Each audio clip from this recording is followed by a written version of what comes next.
Hello, beautiful moms and entrepreneurs. My name is Sharice Walker, and I'm your host of the Unbreakable Mompreneurs podcast. This is a place where we come together to learn, grow, and inspire. So sit back, relax, and let's get started.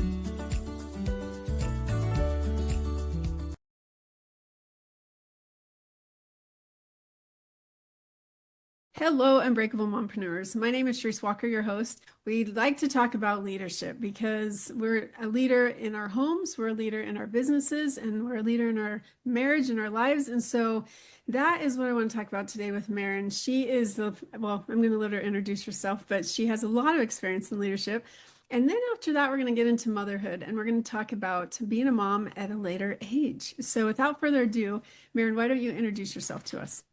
Thanks so much for having me. So my name is Maren Perry. I'm the founder and CEO of Arden Coaching, and we're a leadership development firm. We work with corporations, primarily in the US, although we do have some global work, to make better leaders. And that's from the top down. That starts with the CEO and his or her team, and all the way down through leaders throughout the organization, trying to touch them as early as possible. You know, leadership development isn't just for the leaders who have that in their title, but those who will. Yeah.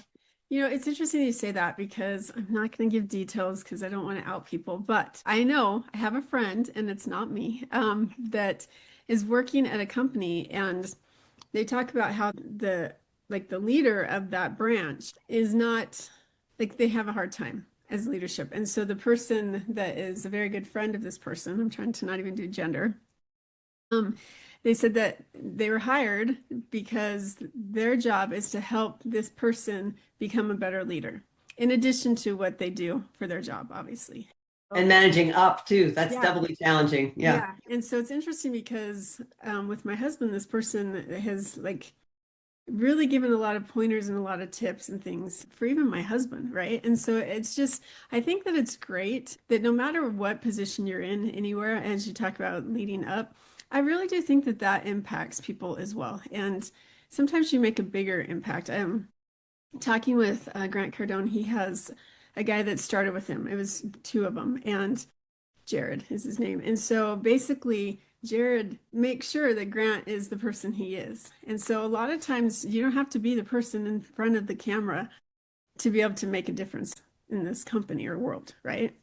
Absolutely. And so is that, I mean, tell us what you do in your company and how you train leaders. Yeah, sure. So at a senior level, we're typically working one-on-one. So those leaders would have an executive coach. That person that you're talking about should probably have their own executive coach to work with them one-on-one. And we're looking at not only the behaviors, you can get lots of information online about behaviors. You can find out about how to delegate, how to manage your calendar, what you should say in a meeting, how to create an agenda, how to create a succession plan. All those things are available, but that doesn't mean someone's good at any of them, because we're not only looking at the behaviors, but we're trying to get underneath that to the thinking. How is this person taking in information? How are they making decisions? What are the filters that they've taken information through that they don't even realize? Now, this is the glasses analogy, right? Like if you're wearing rose-colored glasses, everything looks pink. If you're wearing green glasses, everything looks green. And you take them off and suddenly you realize there's a whole different realm of color out there. Yeah. So can we, through our work with the leaders, help them understand what color glasses they're wearing, right? What they see that they don't even realize is a filter, because none of us see the world as it actually is. We all see it through our own experience, through our own opinions, through our own values. So by uncovering those things for the leader, we can start to help them see where their bias is, like where their car pulls, I like to say. You're going down the road and when your tires need alignment because they're like, right? And you have to work hard to keep your car straight when really it kind of wants to always tilt. Well, that's great if all your goals are that direction. But if your goal is a different direction, you're going to have to retrain the car, or at least be aware, look, my car pulls that way. So I have to work extra hard to see the things over on this side. Because I don't think that leaders try to make bad decisions, right? Everyone's doing the best they can with what they have. Yeah. But usually it's the stuff that we don't know that is our problem area.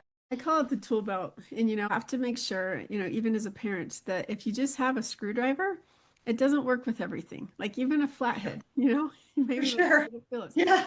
And so it's the tool belt. If you have different tools in your belt, the more you can draw from. And that's why having a coach like you, because you can see on the other side, you can see a different perspective. And so that's good. Yeah, and it's not only the tool, but how you use it, right? If you have a screwdriver, but you only know how to turn it one direction, you're never going to be able to get anything undone, Yeah, right? So that's where the belief system comes into play. It's not just the tool, but how you use it and what your instinct about it is. We certainly see it, I think, in our relationships a lot, where, not to out my husband, but that guy cannot hit a hamper with his socks to save the planet, right? But he doesn't see it, right? It doesn't matter to him. It is not important to him. And so I think our habits and how we see the world and what our priorities are, that certainly plays in as a leader. So at a senior level, we're working one-on-one with folks. And then when we get to their team, how do we then take each individual person's situation and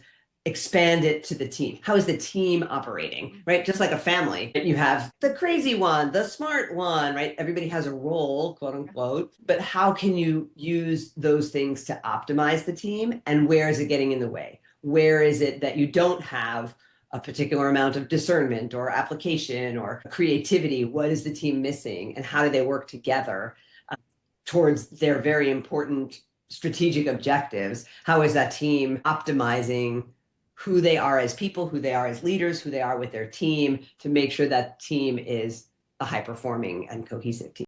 It's interesting because I volunteer in a community group or a church group, and we just switched the leadership. So we had some women who had been in a position for 5 years. And so all the girls had grown up with them because it's 12 to 18 years old. And now we have this new leader and whole leadership group. And it's just interesting to watch the dynamics because I think I'm the only one that's left. Everyone else has moved on to different positions. And so it's interesting to see, because leadership is a big thing. Like when you go into an organization, how are you going to run it? Because you're going to be different than somebody else. And so how do you rally the troops? How do you get them around it? So what's your recommendation on that? For a new leader coming in? Mm-hmm. Yeah, I mean, you're talking about a lot of things there, but I think you have to understand what the job is you've been hired to do and what your role is. Coming in as a CEO is very different than coming in as a vice president somewhere or head of a department somewhere. So who hired you and what is your mission as an individual? Then you don't want to come in and change everything until you really understand what has been done thus far and why. Especially if you're coming into an existing team, they were part of all that. They did the best they could with what they had. And so if you come in and instantly change everything, they will likely feel disrespected. You have to be careful about the wording, and they may not like it even when you make changes later. Getting a sense of what has happened. So when you come in and you're new and everybody else is existing, I think you want to get a lay of the land and make sure you understand what on their side first. You can think about being on the same side of the table as them instead of across from them, instead of confronting them, right? You want to get on their side of the table. They've been there. So you have to move to their side and figure out what it is that has happened thus far and why, so that you can all then collectively say, where are we going and what do we need to shift, if anything? When when I became the dean of a college and then I became the director, every time, like it was a different school that I came from. And I would sit down, I don't care if it was 100, 150 employees. I sat down with every single one of those employees and I asked three questions. One, what do you like? What's going well? The second one was, what do you wish? If you had a magic wand, Yes. you could wave it, what would you change? And the third one was, where do you see yourself in 3 years, 5 years? It was interesting because there's this one girl that she wanted to be a teacher. She wanted to teach the students, and because of her appearance, she grew a beard. Like that's just her hormones. And so because of that, corporate would not put her in those positions. And so I spent the next year that I was there for a while, and we got her into the classroom, and she was one of the most beloved teachers in the school. And so I think that when you're giving people power to actually feel safe enough to speak their mind, that it's like that's where you're going to get that value, and that's where you're going to, those nuggets that you don't see because you're not, I call it in the trenches, right? You can't, you don't always know. I would add to your great three questions, I would add what's important for me to know, because I think that people who have been there, they know what you should know. They know what no one else will tell you. And so having that information, I think, is key. That is so good. So what are some challenges that are facing leaders today? Oh gosh, how much time do we have? I I know. think the number one thing we're seeing this year live is uncertainty. Yeah. That there's a lot of uncertainty in the marketplace. Some of our clients don't know where their product is coming from or how much that product is going to cost them because tariffs change and the policies change, and so they don't know what their bottom line is going to be coming up in a way that they had been able to predict a little bit more accurately. There's uncertainty in staffing. AI is having a huge impact, and that is in people's day-to-day work and what an organization is going to do with AI. How are they going to use it? Is it going to fundamentally change what they can offer? Is the competition going to be brutal? Are they going to have a company, or are people going to have a job? So there's definitely that aspect. I would say uncertainty would be the theme. If I had to give 2025 a title, I think it would be uncertainty. Well, and because we're at, like, this will air in 2026, right? But it's uncertainty. I think, I mean, going into the new year, everyone, as a realtor, one of my hats that I wear, and I've never seen so many buyers and sellers like almost scared and angry, you know? Mm, It's a different world. And so it's like, okay, it's okay. People still have to live in a place, it'll yeah. work out. But it's Yeah. very interesting. Uncertainty is a very, very good word. I like that.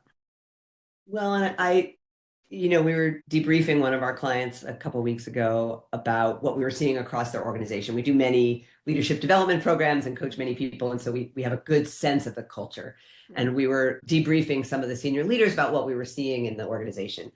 And we said, look, the uncertainty, this company was doing very well, good for them. But the individuals in your company may not feel the same, right? Because they have the cousin who was laid off, the person who, doesn't have federal benefits, like they have issues in their family, moving, interest rates, like name it.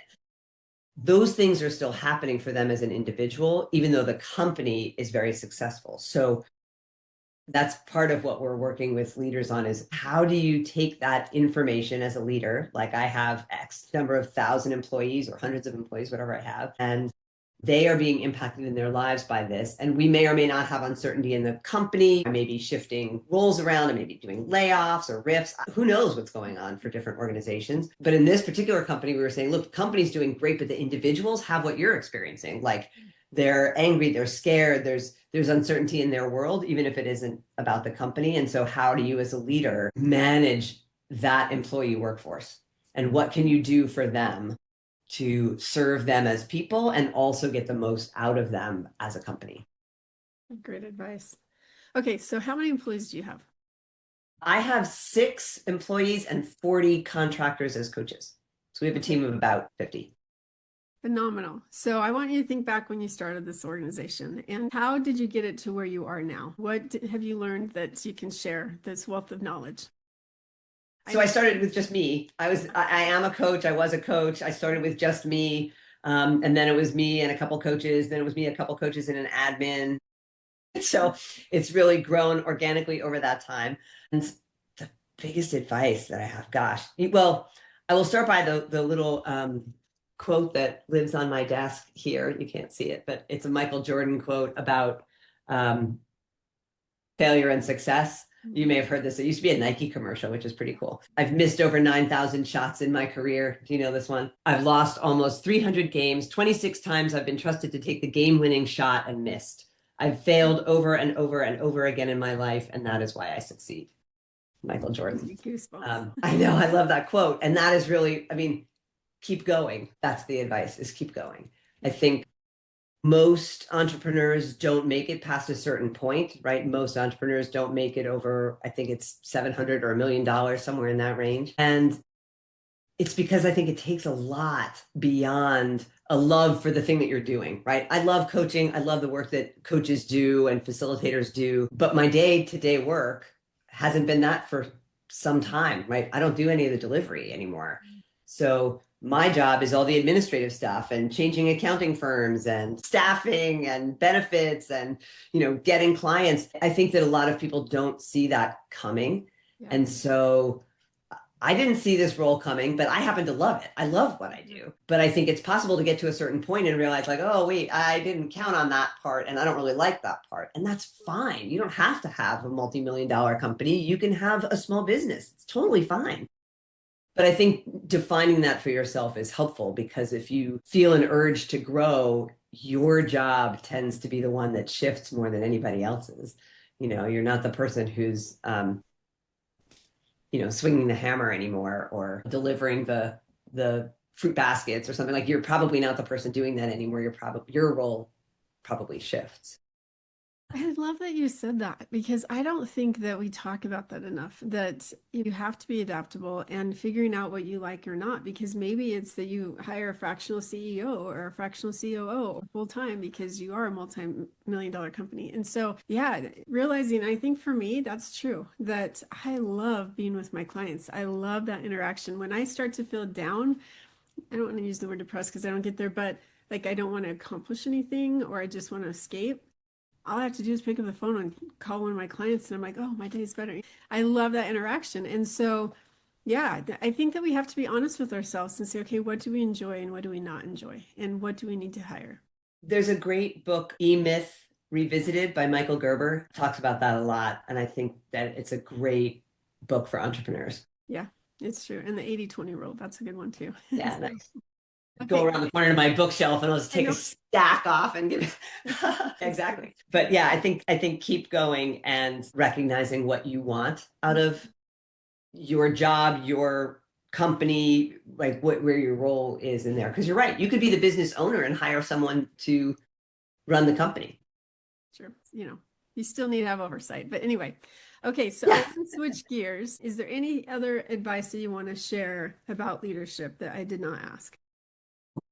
No, I mean, really, I could talk for so long. What is the most important thing to tell your audience? Maybe about the authenticity. I think that your podcast is about being a mom and an entrepreneur. And I think that there's a tie with any kind of leadership, entrepreneurial leadership or corporate leadership, that the most successful leaders are authentic leaders and people say, bring your whole self to work. Well, it may not be every aspect of yourself, right? You're going to be different with your 2-year-old than you are with your board members.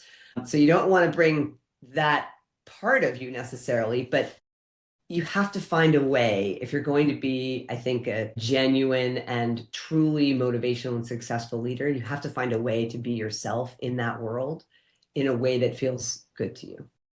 And I think the same is true as a mom and in a family too. Great advice. And it segues into being a mom, because something that I think in our world more, we as a nation or world are having fewer children. And Yeah. we're also waiting longer to have children. So, I mean, I think I was 40 with my youngest when I had her. Way different than when I was a young mom. It's super energetic. I was gonna like the world at my fingertips. I was just gonna take on the world and do everything and be the super mom as well. And now I'm older and it's like my energy is a little less and my kids have the attention, but not, it's like, oh, I'm not gonna be as active, and that's bad. But I've had like multiple hip surgeries, multiple everything, right? And so it's just different. My hips have been out. So it's different. And so with you, you say that you're also an older mom. So what have you learned? Because you probably don't have the experience like to draw from this is how it was as a younger, but what No, have I don't have a contrast like you do. I don't have the two to draw on, but so I worked really hard to be a mom. It took about 5 years, and I had my kids when I was 47 and 50, oh and wow. I'm 55. So I have a 5 and an 8-year-old, and they are everything to me. And I worked really hard to get them. Mhm. But yeah, I'm definitely an older mom, geriatric, according to all the doctors, which is so flattering. They really should think about the bedside manner of that. But yeah, it was quite the process, but I wouldn't trade it for the world. I love that. And congratulations, because I think you don't have the contrast. And so this is new to you. I don't think it matters the age. It's new and exciting, and it's like everything's a first. And so Yeah. I honestly, I think that that's great. I did not have kids when I was 25. My mom was 26 when she had me, right? Yeah. Different generation. And I feel like I am such a better mom than I would have been Right. That's really 20 or 30 years ago. I feel, yes, I cannot get off the floor as fast. That is 100% true. But I feel like I have so much more to offer my kids and so much more patience and so much more perspective and so much more emotional intelligence and all the things that we do with leaders, right? All the things that we're trying to teach leaders in corporations, absolutely apply. And there are plenty of times where I see my kids and I'm like, oh, yeah, that's a good leadership lesson right there. I just thought about that, I mean, because you had to work so hard to get them. I know with my twins, that's what happened is it took me a while to be able to finally have them. And so I think that as a mom, like embracing those times though, embracing the stages and enjoying the journey, not like, oh, I can't wait till you're this age, or I can't like, I miss those baby years. I miss the years. Like I have been in elementary school, like as a mother in elementary, I think 2005. So it's been 20 years.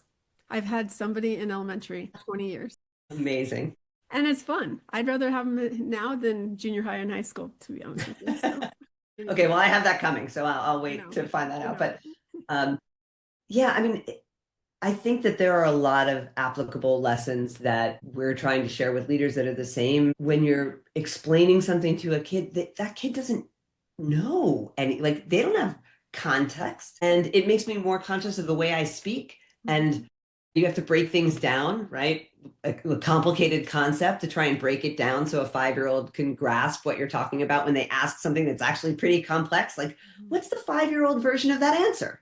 That is not lying, that's not cutting anything out because they're super curious, but how can I break it down into a chunk that is digestible for them? And I'm not saying that, leaders have to talk down to their employees, but you have to make sure that you're speaking into someone else's framework, right? That you're speaking in a way that is in their context. I think IT leaders have this challenge a lot, right? You're speaking to someone in IT and you're like, why can't it just turn off this way?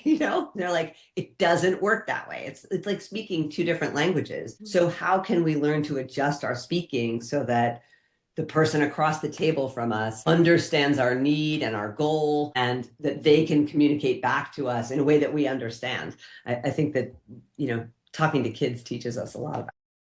I love that. And I'm going to kind of use it. I was having lunch with my daughter yesterday, and that's in college. She was telling me the story about Paul Rudd. I don't know if it's true or not. So, I'm just telling you what I was told by my daughter. And You it's can leave that to another podcast. he one day, like he went and he disappeared. It was a Sunday he went to the movies, and his wife's like, "Hey, what the heck?" And he didn't want to tell her. He just kind of hid, "Well, I need to get away sometimes and I just need to escape." And she's like, "So do I. This isn't fair." And so she's like, "I could use help around the house." And he's like, "Well, what do you want me to do?" And she's like, "This is your house just as much as it's my house." And it's interesting that we as women, I don't know if you've experienced this, but it's the same type of thing like with a child that you're raising a kid. Like the husband says, "What do you want me to do?" Well, why are you asking for my advice or my opinion? Or, like think for yourself is what some people want to say all the time. And same thing, might want to say that to a child. Think for yourself, or think, what do you think? Like the kitchen's a mess. What do you think needs to be done? But I think as you talk about speaking to those people and speaking to the audience that's there, I think that we have to adjust the verbiage and also understand what's coming. Like when my husband asks, "Hey, what do you want me to do?" It's not that he doesn't know what to do. I think it's, what can I do to make you happy? Right. And so I think with a child, when they come to us with things or when we go to them, trying to put it in their perspective, how they're going to receive it is so important. Because like yesterday, I could not get my daughter to stay in the same room with me. And I'm like, "What is going on?" Like finally it's bedtime. I'm like, "Sweetie, what's on your mind today?" And she was kind of all over it because she's so stressed out. Like junior high, she just started and it's a huge adjustment that she's not doing very well with. And so how do we, as a mom, like help our children through these different processes? What have you found that's been helpful for you?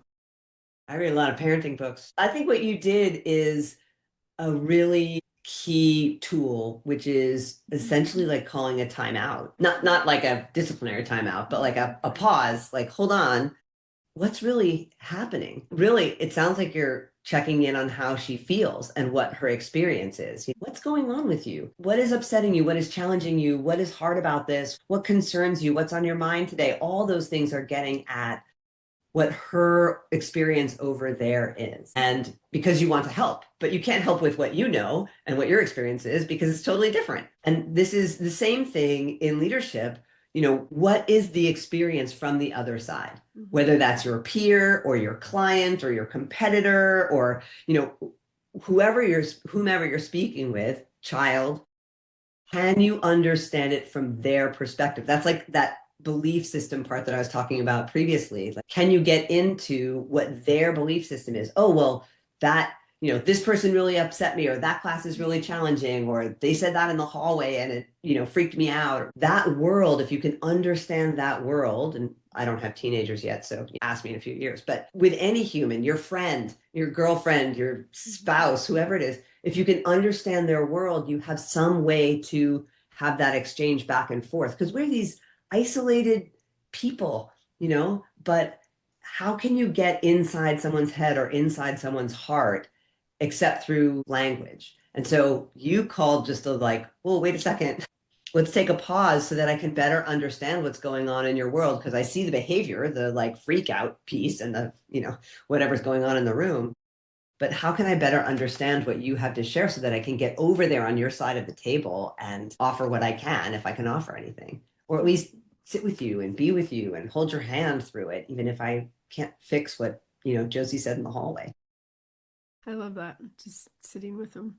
Because I'm one of these overachievers. And so straight A's was my thing. Like I had to get them, right? But for her, she's like, why do I have to turn in that assignment? It's stupid. And so my perspective's a little different. So trying to like, okay, it's okay. It's junior high. Let's get this process. So I have 2 years to train you before it really does matter, right? And so just as parents, it's hard because we're parenting from our perspectives and from what we think we should do. And yet the other kid on the other side is like, yeah, I don't agree with that. There's another way. Yeah. And I think parenting is this conundrum and balance of, look, I've been through some of this, right? I have a few decades on you. So like I have some idea of how things work, but what if that is not what is right for this other human soul, right? I want to impart everything that will be useful, but where do I draw the line? Like, are good grades important, or is that my bias and my perspective? Like, is that just where I have come from and that's what I believe? But is that a universal truth, or is that true for me? And then how do you draw the line as a parent between like, well, no, this is what I believe. This is my value. This is how you will be brought up, right? And then you can go make some other choice when you're 35, but you're like, you're going to get this far. How do you choose that as a parent? There isn't one way to do that. I think that's a constant balance of what do we pick as parents? Where do I draw the line of what's mine and what's yours? Yeah. Mm-hmm. And that's changes for every child. Yeah, yeah. Yeah. And possibly over time too. Possible to change our own thinking about things and our own values and perspective. Maybe not the core values of what we hold important, but the way those get expressed. No, that's true. Very true. Well, I have loved talking with you. I could talk all day with you. We can't. So if our listeners wanted to talk further with you about leadership, how would they get a hold of you? Yeah, the best way is through our website, which is Arden Coaching, ARDEN coaching.com. They can follow us on LinkedIn through Arden Coaching, or me, which is Maren Perry, MarenPerry. Any of those ways. And if they mention your podcast as they reach out to us online, I'm happy to offer them a complimentary assessment. Thank you. Absolutely. Love Mompreneurs. They are great. And we need more of them. So thank you. Yes, more female business voices in the world. Yeah. It's shocking to me still how few women I see in senior roles. I know. And let's go one step further, how the pay discrepancy is so much different. We're gonna have to do that on a whole other day. That's my point. Well, yeah. Thank you. And Unbreakable Moms leadership, it really is important. And it doesn't matter where you're at. It could be at home. It could be in your community. It could be in the job. It could be in the company that you're starting. But it all starts with you and making sure that you have those skills that you need so that you can build the company that you want, no matter how big or small it is. And so I hope that this has been helpful, and understanding that as a mom, embrace it, love it, because it is such a gift, and go out and make it a great day. Beautiful moms, remember, you are unbreakable. Keep illuminating the world with your strength, pursuing your dreams, and reveling in the splendor of motherhood. This is Charisse Walker, bidding you farewell for now. Stay tuned for more empowering conversations on the next episode of the Unbreakable Mompreneurs podcast. Until then, keep shining bright. Signing off with love, Charisse Walker.